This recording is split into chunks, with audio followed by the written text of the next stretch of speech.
one of the reasons EWG is focusing on children's health is because of the unique susceptibility children have. They are in critical periods of development. Exposure to pollutants, exposure to chemicals may have a much greater impact than it does later in life.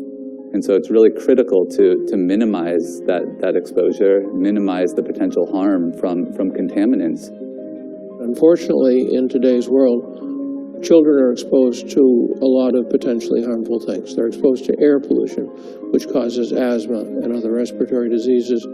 They're exposed to pesticides. Those pesticides can cause damage to the infant's developing brain that shows up as reduced intelligence, shortened attention span, disordered behavior. And a third big hazard that confronts children in today's world is lead. Since I got asthma, my parents were like super protective, and I couldn't really do a lot of things that other kids could do. Going outside could affect my asthma, so I mostly stayed in the house reading books. In elementary school, I started wheezing because it was really hot in the room. So I was literally about to like pass out, and my teacher kept telling me, finish your test, then you can go to the nurse. I'm like, I was literally crying, telling her I need to go to the nurse. And I collapsed in the middle of the hallway. They got the nurse, and the nurse had to come get me and get a wheelchair. Then I was in the hospital for the longest time. I'm kind of used to it now.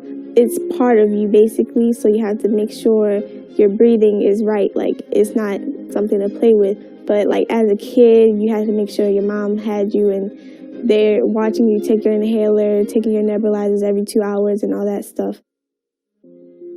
The last 10 years, has been a nightmare. Literally a nightmare. I mean, to the point where it made me a stay-at-home mom. You know what I mean? Because I can't see myself asking someone for permission and because my child barely over there breathing. I wish that other people knew what I didn't know before I knew my child had asthma, and that is that it's very serious. It's nothing to take lightly. It's nothing to say, wait a minute, baby, just hold on for a minute. No, it needs immediate attention. When you look at the numbers on children's environmental health, what you see is that a whole series of chronic non-communicable diseases in American children are on the rise. So childhood asthma has increased threefold, 300%, since the 1970s.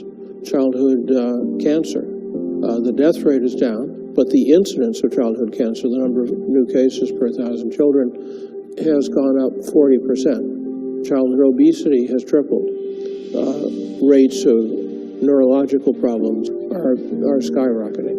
And people ask, well, what's causing this? And I respond by saying, well, it couldn't be genetics. Genetics simply doesn't bring about change that quickly.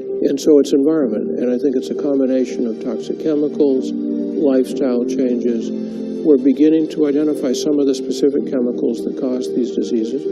The overarching mission here is that if we can discover the chemicals that cause disease in children, then we can take action to prevent exposures to those chemicals.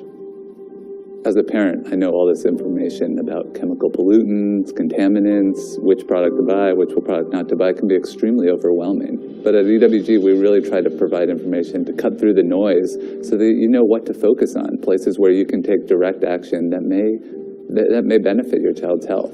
We are having an impact. Change is happening in the market. We're seeing cosmetics companies, cleaners companies reformulate.